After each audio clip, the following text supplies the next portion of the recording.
Welcome back to my channel. Today we are diving into the world of wedding expenses in a tier 2 city like Mangalore. From venue, catering, and outfits, I'll break down everything that you need to know in order to plan a budget for your dream wedding. So, if you're planning to get married soon, then stay tuned for insights and tips. So, we decided to go for a 3-day wedding wherein day 1 was Mehendi, day 2 was Sangeet, and day 3 was wedding. I got married in Mangalore, which is a coastal city, in the month of May in 2023. So, first up is the venue. We went with a traditional wedding hall. We did not opt for a beachfront resort or an open area because Mangalore can get really hot in the month of May. And since our wedding was in the peak of summer, so we went with an AC convention hall, which costed us about 1.4 lakh rupees for 24 hours. We decided to have mehendi at home because we had limited number of guests. We had around 30 ladies for mehendi. Gents were not invited. Sangeet was at a hotel with 250 people. Now coming to the food. For Mehendi, we arranged food from a local caterer in the city and per plate costed us about 200 rupees for 30 people. Now coming to Sangeet, we had done our Sangeet at a hotel, so we didn't really have to pay the rent for the hotel. If we took the entire package, the food per plate costed us about 650 rupees. Now coming to the wedding, we had arranged food from the same local caterer for breakfast, lunch, snacks, and dinner.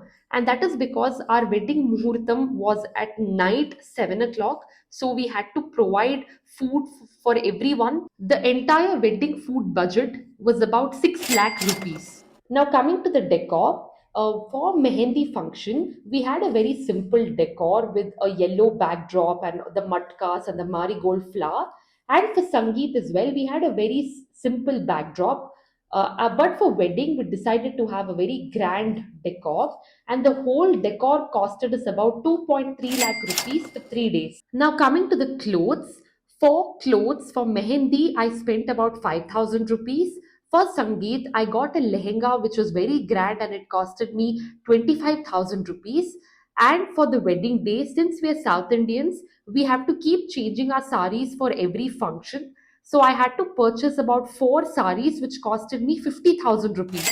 And the blouses for those 4 saris costed me 35,000 rupees. The decor and the work on the blouse was very grand. Now, coming to the jewelry, since we as South Indians we wear a lot of gold, so I cannot really give you an estimate of the gold worn by me because in our side, whenever our parents get a baby girl or a daughter, I'm pretty sure it's with everyone that they start accumulating gold from a very young age. So some of the gold was bought by us, and some of the old gold was exchanged by us uh, to the gold of my liking.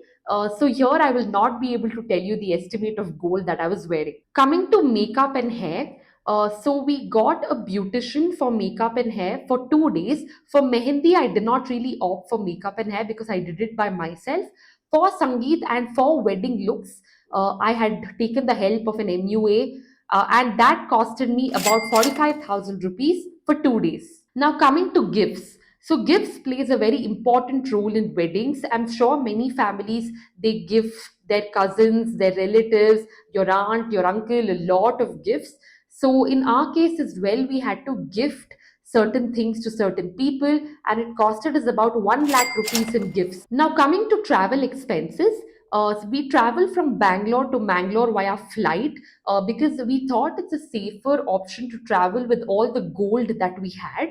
So we didn't really want to take the train or the bus option, and also have accounted for all the expenses, that is the taxi expense from the airport to home and from home to the wedding venues and so on and so forth.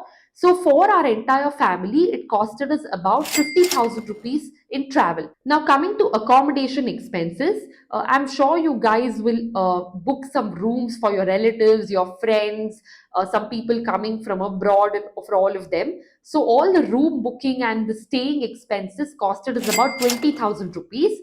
We did not really have to book rooms for ourselves as we had homes back in our native place. Now, coming to photography, I really wanted a good photographer because the images and the videos are the only thing that remains with us after the wedding is over. So, for good memories, you really need good photos, right?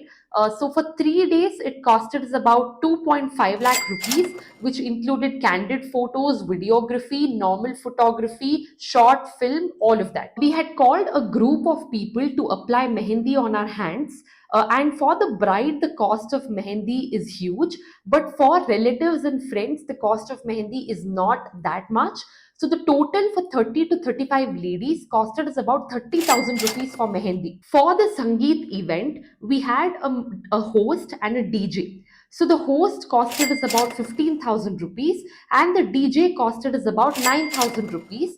And also, if you need to have a good music setup for your Sangeet so that you don't have problems with sound and other things, so that costed us an extra 6,000 rupees. The musicians for the wedding, that is the people who play shehnai and tabla for the background music during the whole wedding, that costed us about 30,000 rupees. Now, coming to the cost of pandits, so I don't know whether I should be telling this, but costed us about 50,000 rupees. And then you have a lot of miscellaneous expenses, like we had a petha wala who tied petha to all the gents, and we had miscellaneous expenses of family makeup and hair and all of that. So that costed us in about 50,000 to 1 lakh rupees extra. Now coming to tips, to save your money and to reduce your budget. So tip number one that I would give you is that keep a fixed budget in your head, and no matter what, don't go beyond that. Like during your wedding, you'll be so tempted to choose the best of the best stuff.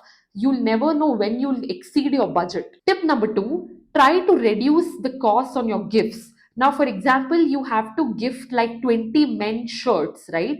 So go to a place where you can buy in wholesale instead of retail. That is going to cost you less. Tip number three, try to arrange most of your pre-wedding functions like haldi, mehendi, sangeet at your home. Because in tier 2 and tier 3 cities, houses are really huge and they have a courtyard of sorts. So you can easily arrange functions for about 50 people at this home, right? So this will again cost you less. My next tip would be that if you want to host for your pre-wedding functions like haldi, mehendi, sangeet, then I would recommend you to take help of your family member for this, right? So there will be people who will be interested in hosting these events within your family. So go for that. Last tip would be try, like, adjust rooms for your friends and other things. Like usually I find it really weird that we have to book hotels and travel expenses for the guests. So it's usually, if the guests are really close to you, they will not ask you to book rooms for them, right? So they will arrange it by themselves. So yeah, that is something to think about, and that is an individual choice. But I personally did not offer rooms for a lot of people. We had booked hardly about like 10 rooms. The total cost for our wedding in May 2023 was.